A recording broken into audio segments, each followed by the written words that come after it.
Bishop Sisk, fellow bishops, clergy, lay delegates, honored guests.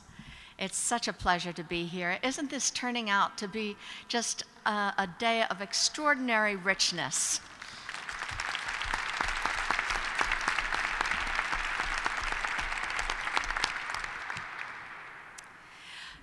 When Bishop Sisk became diocesan, he challenged every parish in the diocese to take on mission global and mission local.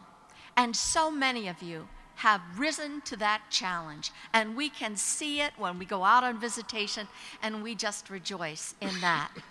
But the two programs that you heard about today, Carpenter's Kids and All Our Children, is how we collectively as diocese do mission global and mission local.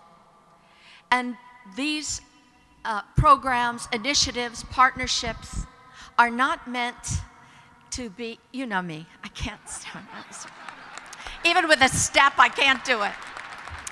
Are not meant to be in competition with the work that you already do in your community. It's something that we do collectively, and we do it collectively because we have impact when we do it collectively. And if you want to have an example of that, I want you just for a minute, look around at this cathedral. Just look around at this space. And you see, what do we have today? Maybe with presenters and everything, maybe tops 500-600 people. You are supporting 4,625 Carpenter's Kids through your links. Can you imagine this cathedral filled?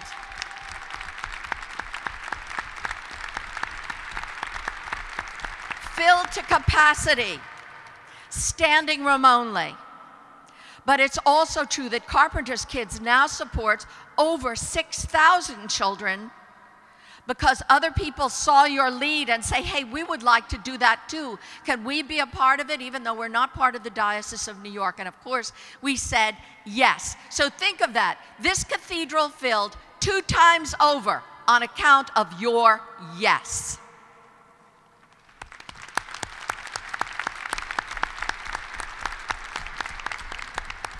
Talk about impact.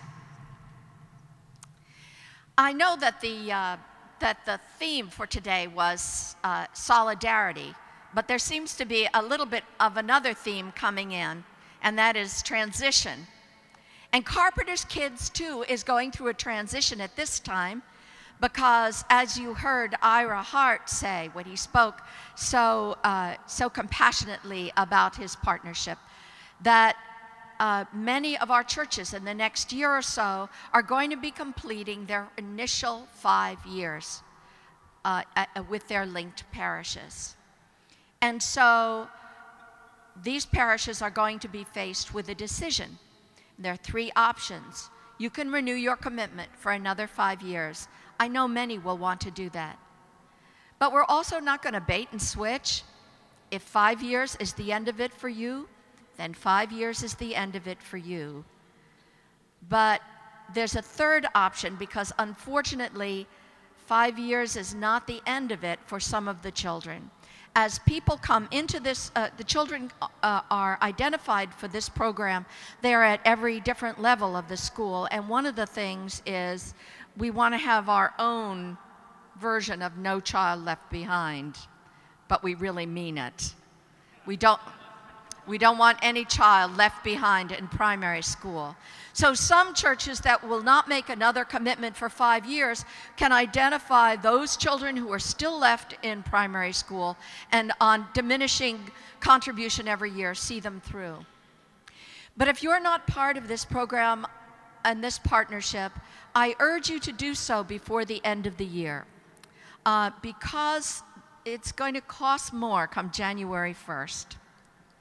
And we have been very blessed by a generous 3-year grant to the Diocese of Central Tanganyika of $50,000 a year that has kept the costs down on that side.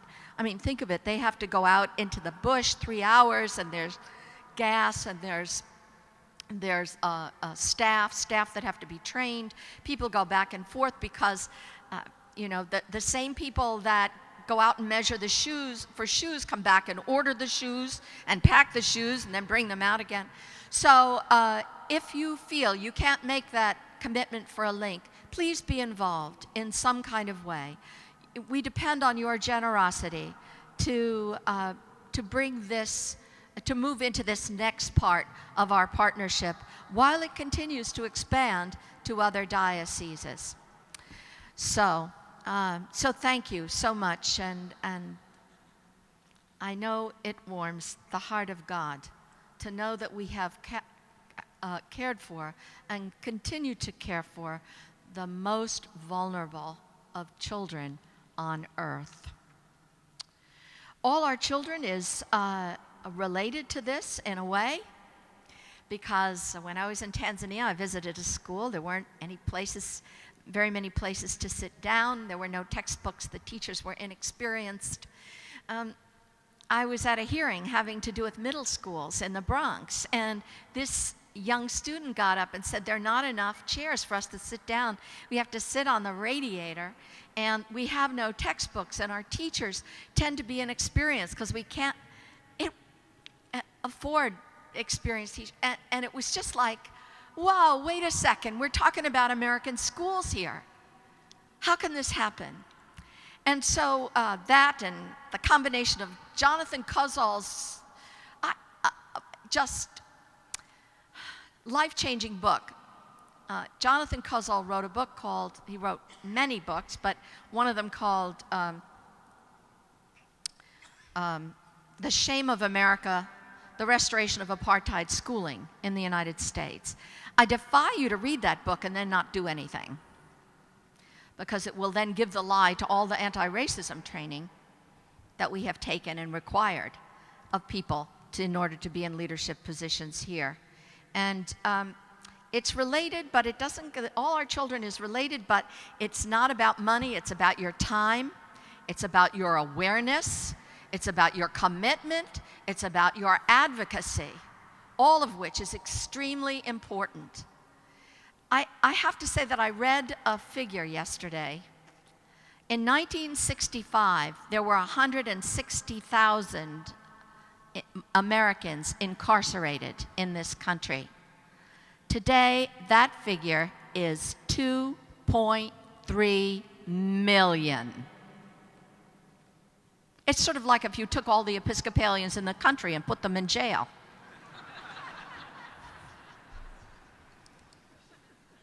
But think about that. Think of the network of people that you know, and that is that many people in jail, and another 6 million living on probation or parole. What is wrong with this picture, especially when we notice that the majority of those millions are people of color? Prison ministry is really important. No one is ever beyond the pale. Everyone needs help at every part of their journey. But I will tell you, it costs $22,000 a year to educate a child well, and it costs $200,000 a year to put that same child in prison, where he will go if he doesn't receive a good education. We are beginning to have impact. I hope we can have even more impact as this initiative has spread across the Episcopal Church. We are very grateful to the partnering of Trinity Wall Street and more lately Episcopal Charities that have made this initiative sustainable in a day-to-day kind of way. This is extraordinary work that you are involved in, and God bless you for it. In both of these Mission Local, Mission Global initiatives of the entire diocese working together, there is a tremendous other focus, which is what mission is all about. It's not focused on the other instead of on ourselves. And it has ramifications for our life in congregations.